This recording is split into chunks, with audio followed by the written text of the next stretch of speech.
David Cox, President of AFGE. Thank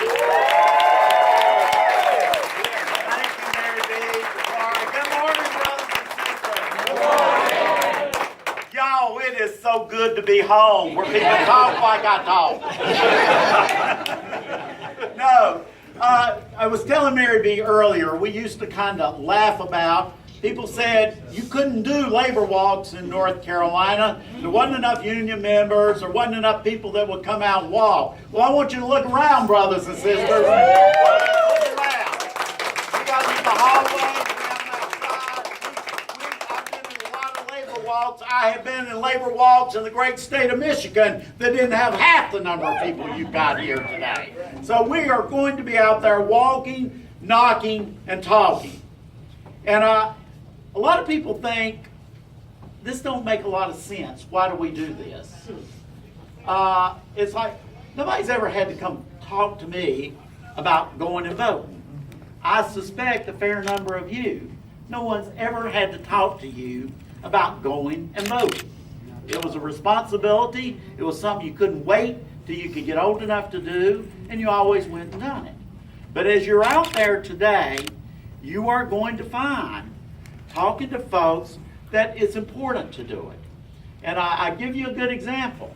My wife of 36 years, and the mother of 2 great children, and the grandmother of 3 great children, you know what? I had to go talk to her. I couldn't send her an email. I couldn't just wave as I drove by. I had to talk with her. I had to tell her she was pretty. I had to engage into a conversation. I mean, I had to invite her out on a date. I mean, she wasn't going to she didn't come by and say, please take me on a date. I had to have a conversation.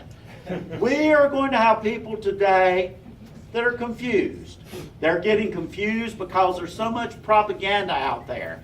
Everybody in this room knows that House Bill 2 is not about bathrooms. It's about working people. It's about working people. It's about holding down the minimum wage. It's about holding down prevailing wage. It's about holding down project labor agreements. The list goes on and on and on. And today as we walk, people have to understand. And I was talking to a nurse friend up in Concord a year into Pat McRory's administration, and her husband worked up at Freightliner, auto worker, and had gotten laid off. And it was like, I can't believe Pat McRory only let him draw his unemployment for so many weeks and cut it off. I said, well, that's what he told you he was going to do. Oh, well, I thought he was just going to stop these people that I think's coming into the hospital emergency room and getting free care that shouldn't get it. I said, well, let's stop and think a minute. Whoever you're treating in this hospital, does this hospital say, I'm not paying you? And she said, oh no, I get paid. I said, well, you better keep hoping these people keep coming to this hospital. That's how you're going to get paid. And by the way, you better be voting Pat McRory out of office so that if your husband has another layoff, you get paid. Now, brothers and sisters, those issues resonate. And Tafari told you how bad Donald Trump is. And I won't even spend time telling you how bad he is. But I want to tell you this. Over the last couple months, I've spent a lot of time personally interacting with Hillary Clinton and her campaign. And I want to tell you how good she is. She believes so strongly in the right to have collective bargaining, to form and join unions. She believes in it. She will fight for it. She's proven she will stand up for it over and over.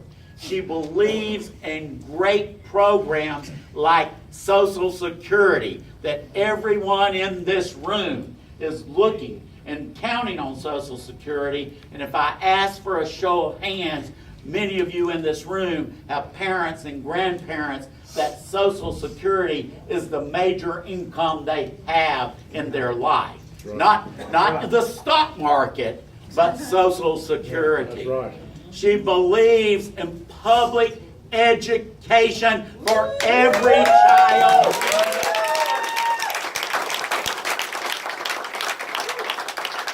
She believes in all of those things that working people have to have and that we need.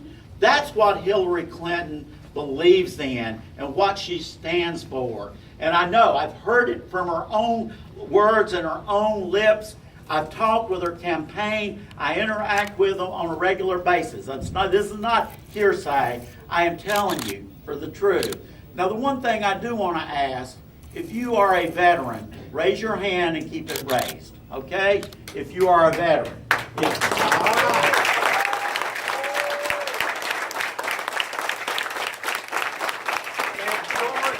If your spouse, parents, brother, sister is a veteran, raise your hand and keep them raised. If you've got children that are veterans, raise your hand. If you've got any other family member and you haven't raised your hand yet that's a veteran, raise your hand. Now I want you to look around. Now I suspect I could go to the upper 1% of this country and I wouldn't get very many hands raised, y'all. That's right. You can look around. Our people have served this country. Our people have defended the right for every individual to vote. One person, one vote.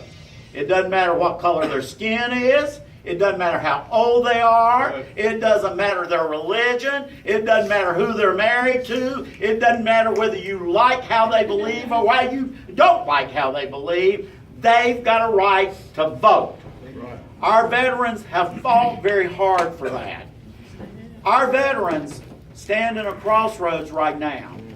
Donald Trump talked out of both sides of his mouth this past week. Donald Trump wants to privatize the VA, get rid of the VA. I believe every man and woman that has served this country honorably has earned their health care in full for the rest of their lives.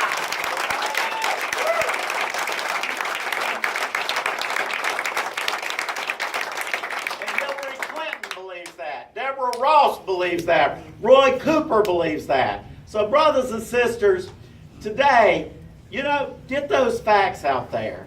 Talk to these folks. And don't just do it today. Now, Tafari and I can't come here every week. We're going to go all over the country every Saturday for the next 8 or 9 Saturdays. I'm begging you, come back next week.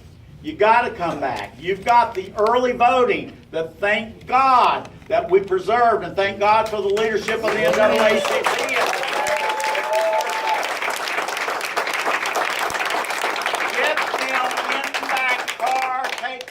Register them on the spot and get them to vote on the spot. We can do it. We can get out tens of thousands of votes making the difference in North Carolina. I want my state, your state, back for working men and women.